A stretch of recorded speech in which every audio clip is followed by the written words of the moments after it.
I would like to thank your congregation, myself, Connor Parkinson, James Opperman. Those two are at least friends of mine from Parker Hills, and now James at Christ Church Elizabeth, who have had opportunities to learn and improve and experience teaching through the Word through your congregation. It is a very valuable service to each and every one of us, and we're very, very grateful. Someone wrote a sermon for me, titled it Hebrews chapter 11, and stuck it in my Bible about 2,000 years ago.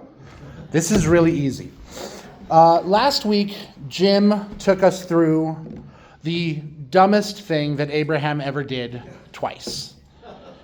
Now, each and every one of us have done something extraordinarily stupid twice. Every single one of us, every single hero in the faith has done something incredibly dumb twice. Every single hero of the faith and every person in this room here today have also done something magnificently brilliant that isn't so much a doing as a getting. And that is faith. The smartest thing that Abraham ever did, his counterbalance to the dumbest thing he ever did twice, was the smartest thing any human being can ever do. And he did it throughout his entire life, and that is to put his faith in the Father above. As we go through this, I want you guys to keep in mind the three songs that we just sang through. Know in whom you have believed, trust and obey, and great is his faithfulness. We'll start in chapter 11, verses 1 through 3, where the author gives us a very clear definition of faith. Now, throughout my life in the church, I have heard Sunday school teachers, evangelists, street preachers use a very common analogy for what faith is. They use this chair analogy. Each and every one of us today sat down in these pews, trusting that the pews would hold up our weight. We put faith, they say, in the seat that you sit upon, trusting that it will hold you up, even though you don't know for sure it will. But I expect you guys have sat in these pews quite a few times over the years. You know that they're going to hold you up. I may have put a little more faith in them than you guys. But we know that these are solid, well-built pews. We can look at them. We've seen them used many times. So we know that they're good. I don't know that that's faith. If you look at what the Kenneth Copelands and Benny Hinns of the world teach about faith, they use the term faith. They talk about faith. But the faith that they teach and the faith that their followers hear is a faith in the thing desired, not the provider. They'll say things like, I'm believing for my healing. I'm believing for my prosperity. But if you talk to them and examine their lives and their teachings, you see they're not believing for prosperity. They're believing in prosperity. Their faith is placed in a hope of stuff. That is where they place their faith, and they believe that that stuff will be provided by dint of their belief. So in a sense, they're believing themselves for prosperity, which in this world is fine. You can believe yourself for prosperity, go work and earn and be prosperous. But that's not faith either. If you look at how the world defines faith, if you are much given to street evangelism, you will run across atheists who will challenge you and say that each and every person here simply believes this stuff because your parents believed it. You've never questioned it. You've never dug in. And if you ever stepped back and examined what you believe with an open and sincerely questioning mind, that it would all turn into foolishness before your eyes and you could simply walk away. They think that our faith is blind. It is simply, I'll believe it. Dad said it's cool, Grandpa said it's cool, I believe it.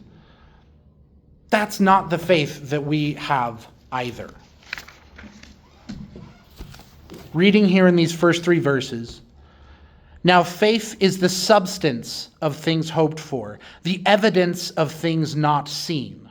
For by it the elders obtained a good testimony. By faith we understand that the worlds were framed by the word of God, so that the things that are seen were not made of things which are visible.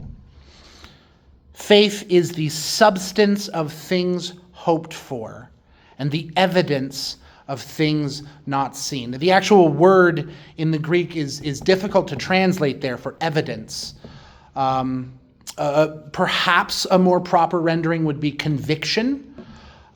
This is a New King James, and the King James and New King James translators, given the lexicon that they were working with, chose to use evidence as the word, and rightly so, but another possible understanding of the Greek term here is conviction of things not seen. We have the assurance of what we hope for. We have conviction for what is not seen. You've seen these pews work. That's not the faith that we are being told about here. We have assurance for things we're hoping for. As we were just discussing a moment ago, Donald Trump does not have assurance of heaven. He is in doubt as to the sureness of his entry there. That is a lack of faith as it is defined for us here. As the Hinds and Copelands of the world describe it, you have an assurance of something you hope for, but the word hope there is the world's kind of hope. That world hope where you buy a Powerball ticket and you hope you win. That is not the hope that we have. That's not the hope that is meant here. The way, obviously, the atheists define it is just silly. We all actually can read. This is not just blind faith. But blind faith is out. We do not want blind faith here. We don't need it. Let's look at, in verses 4 through 7, our author gives us a little bit more meat to this definition. He gives us some examples from throughout the early portion of church history. By faith, Abel offered a sacrifice to God more excellent than Cain, through which he obtained witness that he was righteous, God testifying of his gifts, and through it, being dead, still speaks. So Abel pleased God with his sacrifice. We all remember this from Genesis. By faith, Enoch was taken away so that he did not see death, and was not found because God had taken him. For before he was taken, he had this testimony, that he pleased God. Abel brought a pleasing sacrifice, and Enoch walked pleasingly with God. He lived faith. Finally, we're told about Noah. Noah, here in verse 7, being divinely warned of things not yet seen, there we have our definition again, things not yet seen, moved with godly fear, prepared an ark for the saving of his household, by which he condemned the world and became heir of the righteousness which is according to faith. You may have noticed I skipped verse 6. I did it on purpose. We're not told in Genesis that Abel or Enoch had faith. That's not mentioned in the text in Genesis. So how does our author here in Hebrews know that it was faith that allowed Abel's sacrifice to be pleasing and Enoch's life and walk to be pleasing? He explains himself in 6. But without faith it is impossible to please him. For he who comes to God must believe that he is, and that he is a rewarder of those who will diligently seek him. Looking back at verse 1, faith is the substance of things hoped for, and the evidence or conviction of things not seen. And here in verse 6, that is clarified for us. You cannot approach God if you do not believe he exists. But we can't see him. We can see his creation. We can see his gifts. But we must have an element of faith there. We cannot see him. We must trust that he is by the works he has done. And we must have the conviction that he will reward those who seek him. That is how Abel was able to produce a sacrifice that was pleasing, because he believed that God existed, and he believed that there was a right sacrifice. He believed that God wanted a right sacrifice and would reward this. Enoch lived a life that was pleasing because of his faith, and Noah was able to prepare his family for and save them from a coming doom that he had never seen, no one had ever seen or could imagine. Faith allowed them to do this. Now that we have this lovely definition here, I think there is one last note to make before we move on to looking at the examples we have in Abraham and Sarah. And I checked on my drive over this morning. If I try to switch back and forth between Abram and Sarai and Abraham and Sarah, it will fall apart. So we're just going to go with Abraham and Sarah.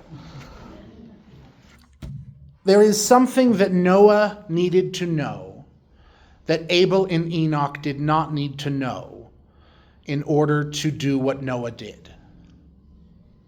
God had told Noah that he was going to destroy the whole world in flood. And Noah had to believe that God had that power. We have to know he exists.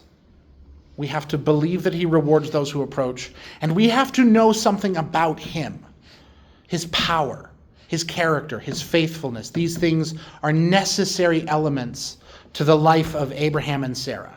Necessary elements to the life that Noah lived, and that Cain and Abel gave us little examples of.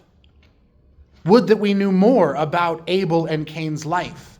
Would that we knew more about the conversation between the Lord and Noah, or between the Lord and Abraham.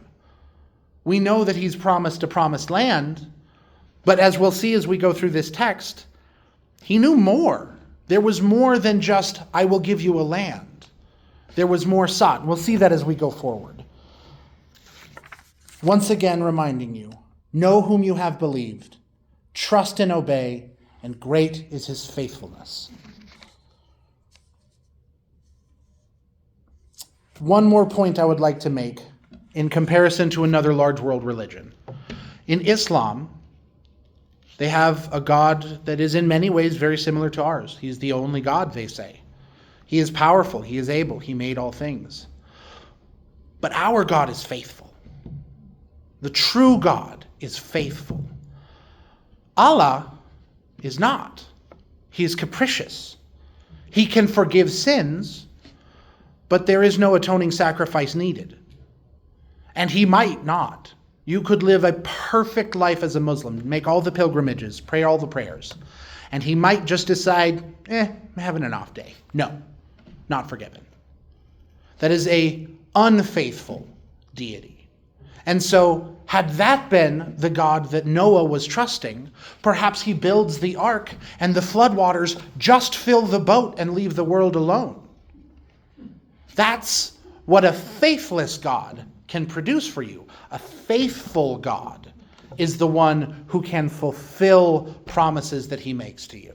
And so you must have a faithful God in which to place your trust. Let's look in verse 8 as we start to examine the life of Abraham himself. But if you are... Sorry, went one page too far. That's 12. By faith, Abraham obeyed, and he was called to go out from the place which he would receive as an inheritance. And he went out not knowing where he was going. Not knowing where he was going. When I got in my car in Greenwood Village today, about when there's no traffic, a 40-minute drive from here, I put the address for this church into my phone, pulled up the map, and made sure I knew where I was going. I've been here before. There are only 4 turns. I'm pretty sure I could make it. But I still want to make sure I'm going to the right place. How many of you would pack up your things into your car and simply drive? You don't know which direction to go. You don't know what the end result, the end goal is. You don't know anything except that you have been told, go out and I will be faithful to give you a land. That's all he's told, and he goes. That's not looking at a pew and knowing that it will hold up your weight because it did last week. That is the kind of faith that the start of this chapter provides us with. That's the kind of faith that we need as Christians. Abraham doesn't know where he's going, but he goes. Why? What does he need in order to be able to do such a thing? He's 70. His knees hurt. He doesn't know how long a walk it is, but there are no cars. Any walk is a long walk. But he knew whom he had believed. He trusted and he obeyed, and great was God's faithfulness. Looking on in verse 9, by faith he dwelt in the land of promise, as in a foreign country, dwelling in tents with Isaac and Jacob, the heirs with him of the same promise. We've all seen, this is the Denver Basin, we have all seen plenty of tent camps. They don't look quite like Abraham's would have looked, but that is the existence that Abraham had. He did not own the land on which he set up his tent. He did not own the land anywhere near. He came from a land his family owned, but he left that and sojourned as a pilgrim in a world that was not his. He sought something better that God had promised him, and he did so in a humble fashion, living in tents as a foreigner, unstable, unsecure. This again takes faith. Tremendous trust must be placed in the one who has made the promises for a man in his 70s to take his wife and his possessions and go be a homeless person in a tent in a foreign land where he doesn't know anyone. Yes, throughout his journeys, he made some very, very foolish mistakes. Throughout his journeys, he made attempts to help God fulfill his promises. Now, God had promised him a land to call his own, and he knew that promise would come true. But how could that promise come true if Pharaoh kills me and takes my wife? So let me help God out. Let me help him fulfill this promise by making sure Pharaoh doesn't kill me. God didn't think of that part. That's faithless in a moment. But everyone here has done faithless things. That does not discount God's faithfulness. And every time Abraham does something faithless, God shows his faithfulness. What happened when Abraham lied to Pharaoh and Pharaoh found out? Abraham got rich. He was safe. Pharaoh paid expenses to make sure that the virtue of Abraham's wife was known to be preserved. That's providence that Abraham doesn't deserve. But it is providence that Abraham gets because God is the source of fulfillment. He is the one who is faithful. He knows going into this agreement with Abraham that Abraham is faithless sometimes. He knew going into this covenant with each and every one of us through Christ's blood that we are faithless sometimes. He knew that beforehand, and he still made his covenants with us. And he will be the one who is faithful to fulfill. There's a question that I've gotten from the kids in my youth group before. How can I be sure that my faith is sincere? Now, we can go through 1 John and a few other places and examine some proofs that we're given, some ways to test ourselves and see if our faith is sincere. I like the way a man from one of the Calvary churches in the Denver Basin puts it. If you're asking that question, it's a very good sign. You know there's someone to be faithful to. There's someone to have faith in. You're questioning whether or not your faith is sincere enough. But it's not your faith that saves you. It is Christ. Your faith is simply you trusting him to do all the saving. Just like Abraham's faith is simply trusting God to do all the providing. That is how he lives his life. That is how his sons live their lives.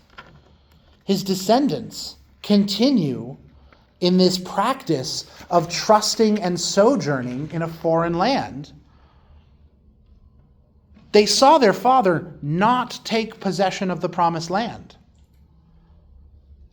But Isaac blessed his son Jacob, not because he was some righteous man who had the authority to place blessings upon his son, but because he trusted that the promise that he had gotten from his father, since it hadn't been fulfilled yet, must yet still be fulfilled. And so now the inheritance of Jacob is faith. He receives from his father, now you trust in this promise. Now you wait for its fulfillment. And we see that come to fruition in Jacob's life when in Egypt, at the end of his life, he makes arrangements to have his bones sent back to the promised land that they still don't own. Because he knows that God will be faithful to fulfill. Abraham lives his whole life with this kind of faith.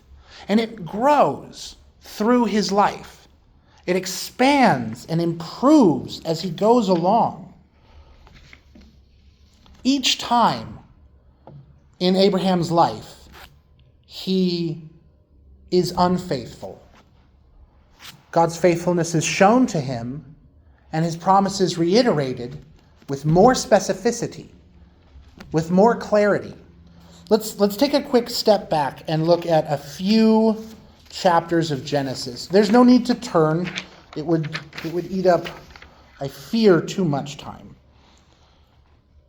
In chapter 12, we see Abraham is called out and he goes, but he also does stupid things to try to help God along.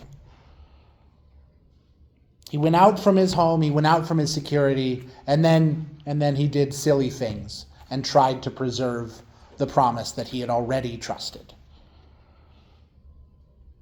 But then he's promised the land again, and he's promised uncountable descendants. God shows him the stars and says, can you count them? It's how many sons you're going to have in chapter 13.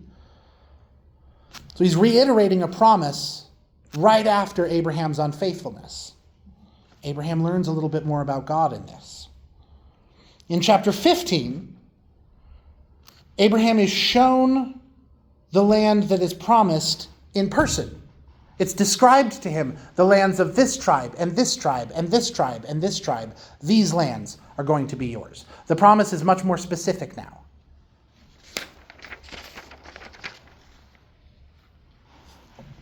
He says, I will give you this land. No longer I will give you a land, now I will give you this land. And his faith grows a little bit. In 17, again, he is promised with growing specificity the son. After another bout of foolishly trying to preserve his own life, this is the second time he did the stupidest thing. After that, God now tells him, next year I'm coming back. I'm going to visit you in 1 year. That's when your son will be conceived. We have gone from, I'm going to give you a land, to foolishly trying to figure out which land that is and preserve himself, to I'm going to give you this land, to foolishly trying to preserve and protect himself, to I am going to give you a son, foolishly trying to get that son, to I am going to give you a son by her next November. We are narrowing in on the specificity of these promises. Each time Abraham struggles to believe, God shows him more of himself, more of his character, and more of his faithfulness. And in the next step, Abraham believes a little better. It's hard, but he improves as we go along. In chapter 18, the visit promised comes to pass. So now we have at least the promised visit has been fulfilled. And soon to be, Sarah will conceive. And in this same visit, Abraham learns something new about the character of God. His mercy and his patience. He should have picked up on this already, and maybe he did. But he also seems to really think he is going to annoy the Lord terribly, as he says, what if 100 righteous men are found in the city? What if 75? What if 50? What if 30? What if 20? What if 10? Each time, I'm so sorry, Lord, forgive me. I have to speak one more time. So he knows a little of the patience and mercy of the Lord, but he doesn't yet know that he could probably just say to God, but what about Lot? He hasn't learned that much yet. But he does know, and in this experience in chapter 18 of Genesis, he learns how patient and how merciful God is. And then the next morning he learns how powerful God is and how terrible his wrath against unrighteousness is. As Abraham goes through his life, he learns more about God. We see this throughout chapter 11. In verse 13 of Hebrews chapter 11, we see these all died, having not received the promises, but having seen them from far off. By the time Abraham died, having not seen the promises fulfilled, he learned enough about God to know that there was no doubt left. There was no room for doubt remaining.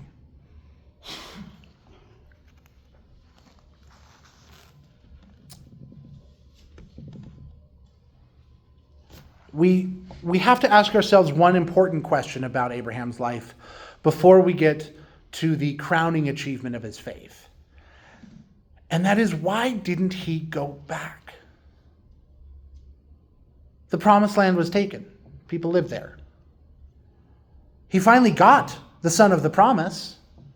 Why not take his son, his new real heir, take the many possessions he had gained over his sojourning, go back to Ur? Why not? His father owns land there. He can have possession there. He can be a wealthy man there, have stability, security. His family line can be continued by Isaac now. Why not return to the world? Why not return to what is known? And there's a very, very interesting little piece of the text here. In verse 15 and 16. If they had called to mind that country from which they had come, they would have had opportunity to return. But now they desire a better, that is, a heavenly country. Therefore, God is not ashamed to be called their God, for he has prepared a city for them. The Greek here for a city is a definite article. It is a specific city. We see that they're seeking for a city, the city, we're told, whose foundations were built by God. This again is a specific city. So throughout Abraham's life, he grows in faith, reaching a point where even when he has plenty, he will still remain a homeless nomad, because he has a hope of a better city in the future. A specific one. This is the part where I don't know how much of the gospel promises Abraham was told. But we don't see in Genesis God describing this city to him, and yet we're told here in Hebrews that that is the city that they are hoping for. Maybe through an understanding of God's character, or maybe through direct communication with the Lord, Abraham and his descendants know that there is a specific city whose foundations are built by God. And if you look in modern Jerusalem, the foundations were built by men. I don't think that that is the city that Abraham and his sons are hoping for. That's not the city that we are hoping for. We are hoping for a city whose foundations are built by God. They are hoping for the same thing that we are hoping for.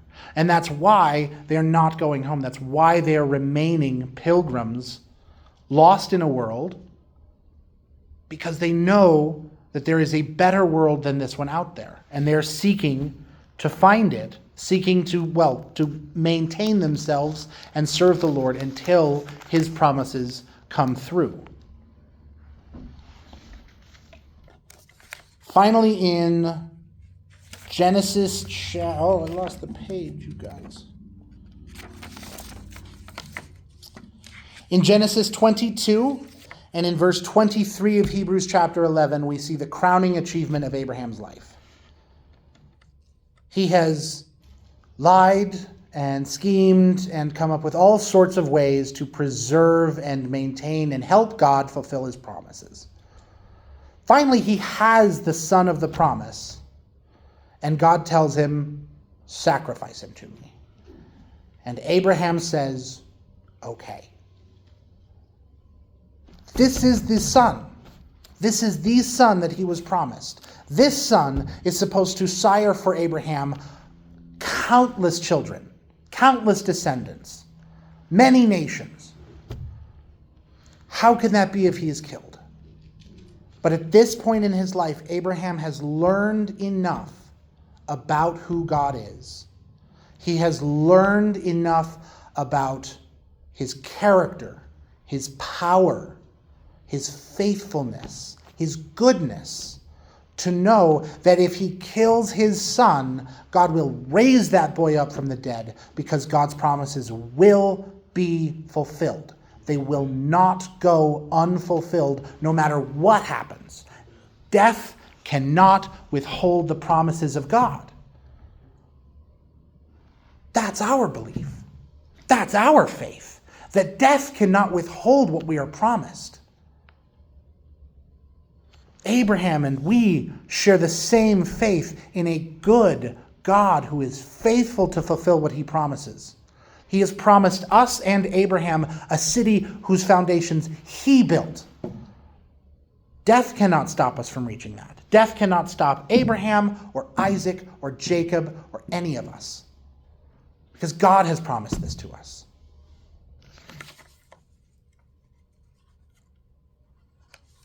This is a test that I have certainly never had to face.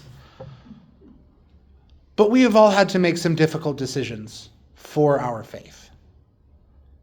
Each time, the thing that should move us to action in that is knowing who God is, what God is, knowing how powerful he is, knowing how kind and merciful he is, knowing how loving he is, and knowing how faithful he is to fulfill the promises he gives us. I love following this. We get sort of a whirlwind run through more examples of this kind of faith. By faith, the walls of Jericho fell down after they were encircled for 7 days. By faith, the harlot Rahab did not perish with those who did not believe when she had received the spies with peace. And what more shall I say? For the time would fail me to tell of Gideon, of Barak, of Samson and Jephthah, also of David and Samuel and the prophets, who through faith subdued kingdoms, worked righteousness, obtained promises, stopped the mouths of lions, quenched the violence of fire, escaped the edge of the sword, out of weakness were made strong, became valiant in battle, turned to flight the armies of the aliens. Women received their dead to life again.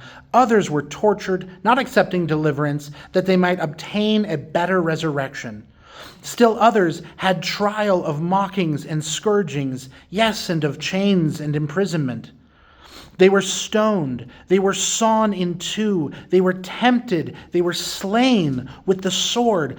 They wandered about in sheepskins and goatskins, being destitute, afflicted, tormented, of whom the world was not worthy. They wandered in deserts and mountains, in dens and caves of the earth, and all these, having obtained a good testimony through faith, did not receive the promise, God having provided something better for us, that they should not be made perfect apart from us. Abraham's promise is made perfect in us. The promises of David, Samuel, Daniel, their faith in God is made perfect in our grafting into the tree, in Christ grafting us into the vine. He shows that the faith of Abraham is not rewarded with a son. It's not rewarded with the nation of Israel. It's rewarded with people from every tongue and tribe and nation on earth being his sons through his spiritual seed. The whole earth, saved or lost, blessed through his descendant, Jesus. That is a fulfillment beyond any imaginings of Abraham or of Isaac or of Jacob. All they did was look at who God was, trust his faithfulness, and move forward in confident assurance that the thing they had not seen would be. With the conviction that the thing that they had no direct sight of would come to pass. That the character of the God they couldn't see was as good as he said it was. Through their faith, our faith, he rewards that trust because he is a God who is and a God who rewards those who seek him. Abraham, to you, there is an unbroken chain of a God who is rewarding those who seek him. Through Christ, he does this. And Christ gives us promises that are sometimes hard to believe, that are sometimes hard to hold on to. Sometimes these promises sound wild to the outside world. But their promises to us are dross. We're going to have a cool car. Cool. Neat. How long is that going to last? I don't care. I want something better. I want something that lasts. We're sojourners here because this world is, it's not interesting to us. We've been promised so much by Christ. And we know his character. We know who he is, God. We know how faithful he is, absolutely. So we can walk sojourners in a land that is not our own, hoping for a promise we have never seen fulfilled. None of us have ever seen the other side of death. We have not gone to heaven, contrary to the many books you can buy. But the promise has been given, and we know how faithful he is to fulfill that promise. So we can march forward. I'll close with just these last two verses from the first and second verses of chapter 12. Therefore, we also, since we are surrounded by such a great cloud of witnesses, let us lay aside every weight and sin which so easily ensnares us, and let us run with endurance the race that is set before us, looking unto Jesus, the author and finisher of our faith, who for the joy that was set before him endured the cross, despising the shame, and has sat down at the right hand of the throne of God. This whole letter is written to Christians. This whole letter is meant for young Christians in a fledgling church that is being aggressively persecuted and pressured by the Jewish nation to knock it off. I think that's part of why this author includes mention of people suffering terribly and dying for their faith without having seen the promises fulfilled. Charlie Kirk died not having seen the promises fulfilled. But that does not mean that his faith will not be fulfilled. And if Abraham's promise of a son is fulfilled in countless believers across millennia of human existence throughout all of the world being his heirs, how much more is the fulfillment of what we here have been promised through Christ than what we can imagine? We sang about that day. No songs, no poems, no imaginations of our own will ever come close to how wonderfully the promises we have been given will be fulfilled. Whatever challenges, whatever things stand before us, whatever hardships are laid out in front of us, we walk through them with confidence. From the Latin, confide, with faith. Confidence that Christ will fulfill all he has promised beyond our wildest imaginings, for his glory and his goodness, because he is faithful. Thank you all very much for listening so politely as I rambled through my first sermon. I hope there was something of